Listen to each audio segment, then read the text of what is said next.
আসসালামু আলাইকুম প্রিয় দর্শক, welcome back to my channel. আজকে আমি চলে এসেছি খুবই মজাদার একটি রেসিপি নিয়ে। জিভে জল চলে আসবে এমন একটি রেসিপি, টক ঝাল মিষ্টি জলপাইয়ের আচার রেসিপি। আচার পছন্দ করেন না এমন লোক কিন্তু খুবই কম আছেন। আচারের নাম শুনলে কিন্তু যে কারো জিভে জল চলে আসে। তো এই জিভে জল চলে আসা রেসিপি নিয়ে আপনাদের সামনে আজকে হাজির হয়েছি। একদমই সহজ এবং ঘরোয়া কিছু উপকরণ দিয়ে আজকে আমি জলপাইয়ের আচার তৈরি করে দেখাবো। তো চলুন কথা না বাড়িয়ে চলে যাচ্ছি প্রস্তুত প্রণালীতে। জলপাইয়ের আচার তৈরি করার জন্য এখানে আমি 1 কেজি পরিমাণ জলপাই নিয়েছি। জলপাইগুলোকে আমি ভালো করে ধুয়ে পানি ঝরিয়ে নিয়েছি, আর বাকি যেগুলো উপকরণ সবগুলো আমি নিয়ে নিয়েছি। তো এবার জলপাইগুলোকে একটি ছুরির সাহায্যে আমি কেটে নেব।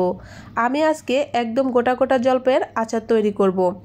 তো এই রেসিপি খুবই সহজ আর এতটাই মজাদার, আজকে সেই রেসিপি আপনাদের সামনে শেয়ার করছি। তো যারা জলপাইয়ের আচার অনেক বেশি পছন্দ করেন কিন্তু ঝামেলার ভয়ে তৈরি করতে পারেন না, তারা খুব মনোযোগ দিয়ে আজকের রেসিপিটা দেখবেন। খুব সহজে কিন্তু জলপাইয়ের আচার তৈরি করতে পারবেন। তো আমি কিন্তু একটি ছুরির সাহায্যে জলপাইগুলোকে দেখতেই পাচ্ছেন কিভাবে কেটে নিচ্ছি। তো এভাবে কেটে নিলে জলপাইয়ের ভিতরে সবগুলো মশলা কিন্তু খুব ভালোভাবে চলে যাবে আর খেতেও খুবই মজা লাগবে। আর এভাবে আমি সবগুলো জলপাই ছুরির সাহায্যে একটি করে কেটে নিয়েছি। আমার কিন্তু বেশ অনেকক্ষণ সময় লেগেছে। জলপাইগুলো কাটা হয়ে গেলে এবার আমি বাকি উপকরণগুলো আপনাদেরকে এক পলক দেখিয়ে দিচ্ছি। আমি 1 কাপ সরিষার তেল নিয়েছি, আর এখানে আগে থেকে আমি সরিষাগুলো পানি দিয়ে ভিজিয়ে রেখেছিলাম। তার সাথে নিয়েছি 1 কাপ চিনি, আরও লাগছে তেজপাতা আর এলাচ। আমি এটা ফ্লেভারের জন্য দিয়েছি, আপনারা চাইলে নাও দিতে পারেন। যেহেতু আচার এগুলো দিলে খুবই ভালো লাগে। তার সাথে নিয়েছি পাঁচফোড়ন। যে কোনো আচারে পাঁচফোড়ন কিন্তু অবশ্যই দিতে হবে। আরও নিয়েছি আমি কাঁচা ধনিয়া।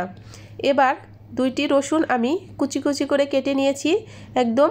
আর এই তো তার সাথে আরও লাগছে শুকনো মরিচ, আর বাকি লবণ হলুদ তো থাকবেই। তো সবগুলো উপকরণ আমি এক এক করে দেখে দিলাম। এবার চলে যাচ্ছি চুলাতে আমি কড়াই বসিয়ে দিয়েছি, আর এর ভিতরে যে জলপাইগুলো আমি ছুরি দিয়ে কেটেছিলাম সেগুলোকে দিয়ে দিলাম। আমি 1 কাপ পানি দিয়ে লবণ আর হলুদ দিয়ে এই জলপাইগুলোকে আমি আগে সিদ্ধ করে নেব, কারণ আমি এভাবে সবসময় জলপাইয়ের আচার তৈরি করি, আর এ কারণে এই জলপাইয়ের আচারের স্বাদ কিন্তু অসাধারণ হয়। তো আমি 1 কাপ পানি দিয়ে দিলাম, আর এর ভিতরে দিয়ে দিব 1 চামচ লবণ আর হাফ চামচ হলুদ গুঁড়া। তো হলুদ গুঁড়া আর লবণ দেওয়া হয়ে গেলে আমি ভালো করে ঢেকে এই জলপাইগুলোকে 5 মিনিটের মতো সিদ্ধ করে নিব। যেহেতু জলপাই বেশি সময় লাগবে না, তো আমি কিন্তু এবার ঢাকনা দিয়ে ঢেকে জলপাইগুলোকে সিদ্ধ করে নেব। আমি সবসময় যেভাবে জলপাইয়ের আচার তৈরি করি আপনাদের মাঝে সেভাবেই দেখানোর চেষ্টা করেছি। আশা করছি আজকের রেসিপিও বরাবরের মতো আপনাদের কাছে অনেক বেশি সহজ লাগবে। জলপাইগুলো কিন্তু 5 মিনিট পরে আমি ঢাকনাটা উঠিয়ে দেখিয়ে দিচ্ছি। তো দেখতেই পাচ্ছেন জলপাইগুলো কিন্তু একদমই সিদ্ধ হয়ে গেছে। এবার চুলাটা অফ করে আমি একটি ছাঁকনিতে তুলে নেব। আচারের স্বাদটাকে দ্বিগুণ করার জন্য আমি এখানে 1 চামচ পাঁচফোড়ন নিয়ে নিলাম। তার সাথে নিয়ে নেব আরও 1 চামচ আস্ত ধনে। তার সাথে নিয়ে নেব কয়েক টুকরো শুকনো মরিচ। এবার 3টি উপকরণ ভালো করে আমি এই মিডিয়াম টু লো হিটে নেড়ে চেড়ে ভেজে নেব। খুব বেশি কড়া করে ভাজবো না, অনবরত নেড়ে চেড়ে হালকা ভাজা হয়ে গেলে আমি এটা চুলা থেকে নামিয়ে ব্লেন্ডার করে নেব। যে কোনো আচারের স্বাদ কিন্তু দ্বিগুণ বাড়াতে এই মশলার কিন্তু জুড়ি নেই। আচার কিন্তু অবশ্যই এই ভাজা মশলা অবশ্যই ব্যবহার করতে হবে, তাহলে স্বাদ কিন্তু অসাধারণ হবে। তো আমি নেড়েচেড়ে কিন্তু ভেজে নিয়েছি, দেখতেই পাচ্ছেন আমার কালারটা চেঞ্জ হয়ে গেছে। এবার আমি চুলা থেকে নামিয়ে এটাকে ব্লেন্ডার করে নিব। তো তারপরে চলে যাচ্ছি পরবর্তী স্টেপে। আমি পাঁচফোড়নটা নামিয়ে নিয়েছি। এবার কড়াইতে আমি দিয়ে দিব পরিমাণ মতো সরিষার তেল।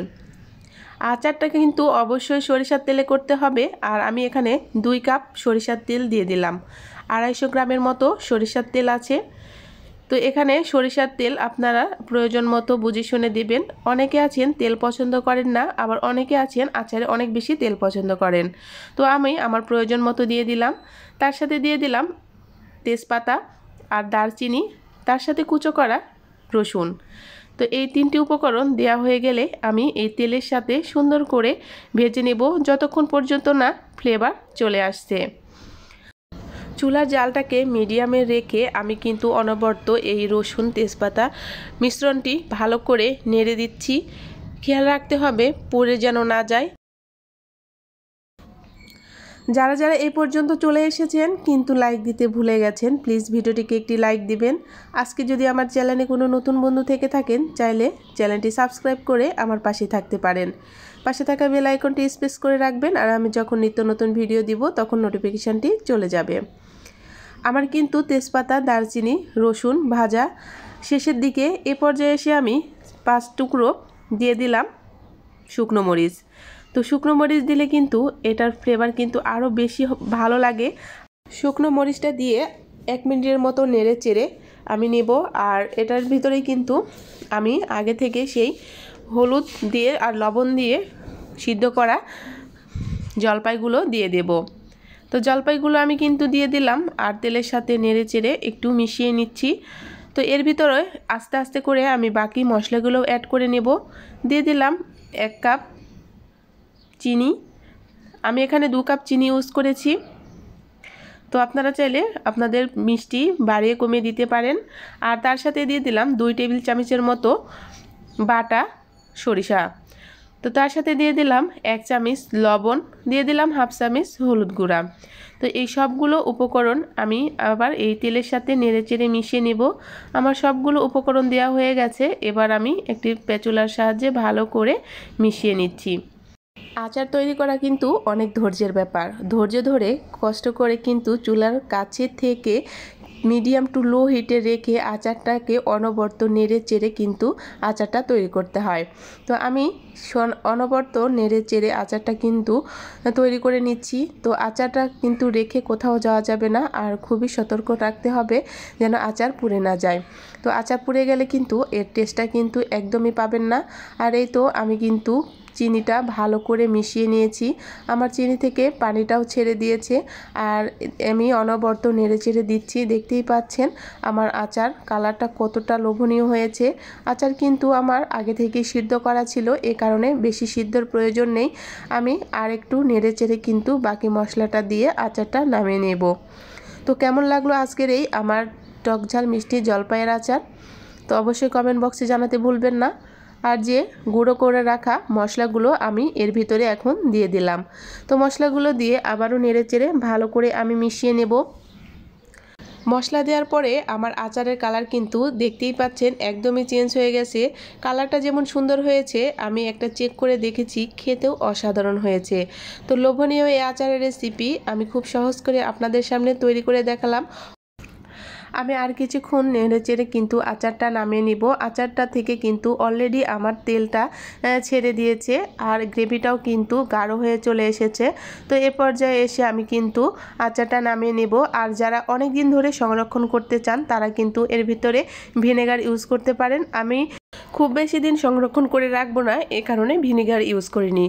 আচারটা কিন্তু আমার একদমই হয়ে গেছে। দেখতেই পাচ্ছেন তেলগুলো একদম উপরে ভেসে উঠেছে। এ পর্যায়ে এসে চুলার জালটা আমি একদমই কমিয়ে দিয়েছি আর একটু পরপর নেড়ে চেড়ে দিচ্ছি। এখন আমি চুলার জালটা অফ করে আপনাদের সামনে একটু পরিবেশন করে দেখাবো। এই রেসিপি যে একবার খেয়েছে সে আসলে বলবে আমি আবার তৈরি করব। এতটাই মজার এই রেসিপি আর লোভনীয়, আমি নিজেই খেয়ে অবাক হয়ে গেছি। দেখতেই পাচ্ছেন কতটা লোভনীয় দেখতে হয়েছে। এরকম সহজ এবং নিত্য নতুন ঘরোয়া কিছু রেসিপি পেতে হলে অবশ্যই আমার চ্যানেলটি সাবস্ক্রাইব করে আমার পাশে থাকার অনুরোধ রইল। দেখা হচ্ছে নতুন আরেকটি রেসিপির সঙ্গে। সে পর্যন্ত সবাই সুস্থ থাকবেন, ভালো থাকবেন। আল্লাহ হাফেজ।